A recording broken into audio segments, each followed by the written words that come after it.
ديك البهاجه اللي درتو بشان تخصيص 17 مليار درهم في الميزانيه ديال 2025 للتشغيل، ماذا تحقق منها؟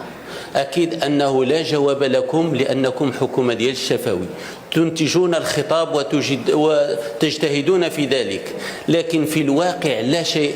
سيد الوزير، كتشتغلوا على إطلاق برامج تنتهي بمجرد ما كيعلن الانطلاق ديالها.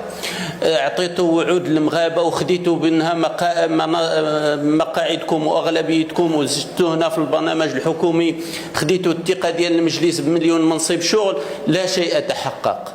اليوم خرجوا المغاربه نيشان، قول لهم بان السياسه البطاله اصلا ليس قضاء محتم، ولكن السياسه ديالكم هي الفاشله، السياسه ديالكم هي اللي داتهم القوارب الموت، السياسه ديالكم هي اللي جعلتهم كيتواصلوا في مواقع التواصل الاجتماعي من اجل الخروج الى الشارع، الى الانتفاضه ضد القرارات والسياسات العشوائيه ديال هذه الحكومه. وبالتالي فنحن اليوم في حاجه الى حوار صريح مع المغاربه، وانكم تقولوا لهم الحقيقه، كل الحقيقة أنكم حكومة شفوي لا حكومة عمل.